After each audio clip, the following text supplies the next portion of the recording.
For this Tacoma mod, we are looking at some control arm skid plates. These ones come from Cali Raised LED. They make pretty good stuff. The price was also pretty good on these compared to others.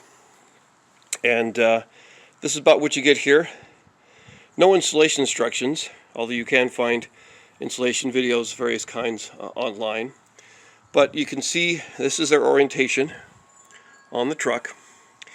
This longer side goes toward the back, and we have a passenger side and a driver's side.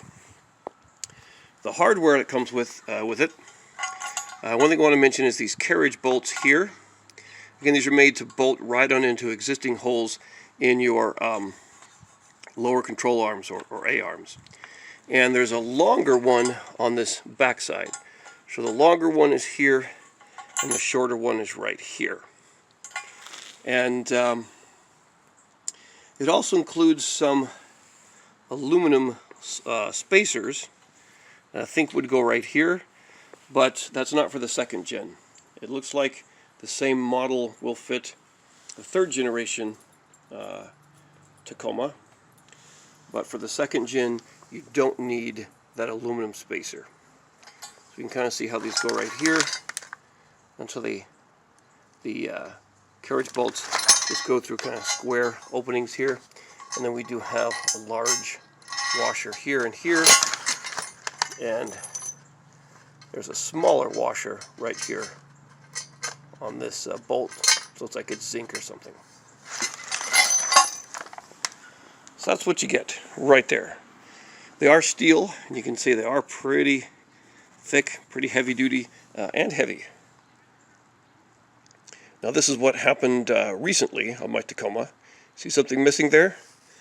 I had to have a whole bunch of front suspension components replaced, and I think really it was just a failing CD axle that went. But I thought, since I'm replacing a whole bunch of parts, can I beef up and maybe protect my front end a bit more? And so I'm going to try these out. Now here's the control arm, and so these existing holes, which are really nice, is where these bolts are going to go. So you have a kind of a smaller one right here, and then larger ones through these holes at the end. So that's really it. Just kind of feed the bolts through and bolt them on. Pretty cool. Now for this part of the control arm right here, there are actually two bolts given. A longer one here and a shorter one. And so no real explanation as to why there were two in the package.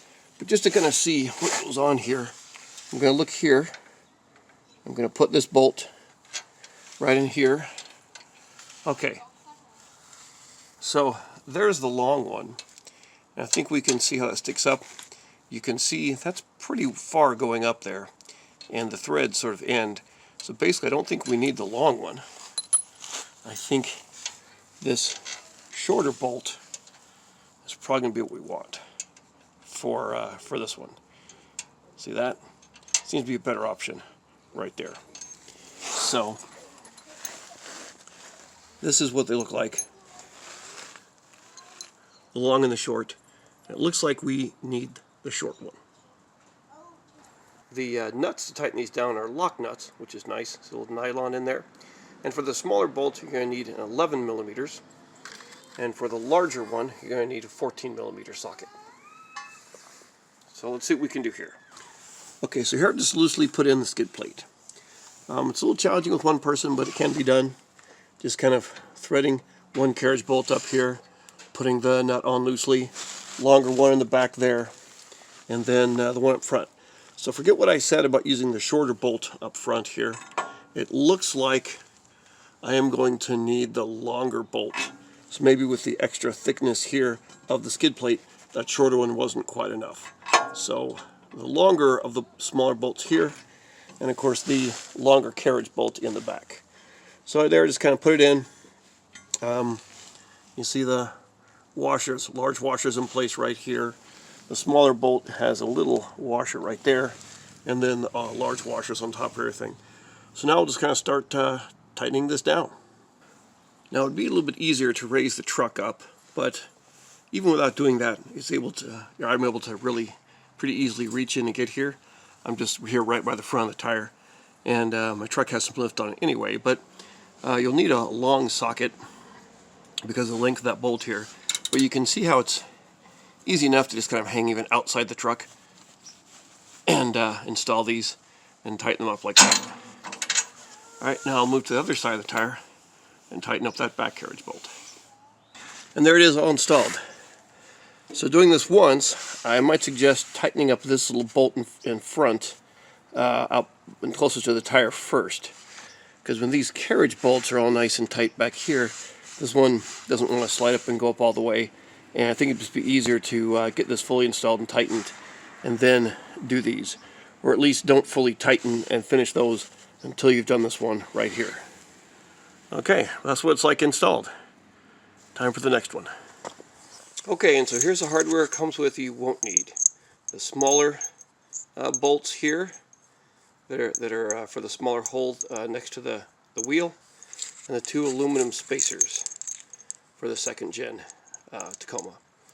Extra stuff you don't need, everything else gets installed.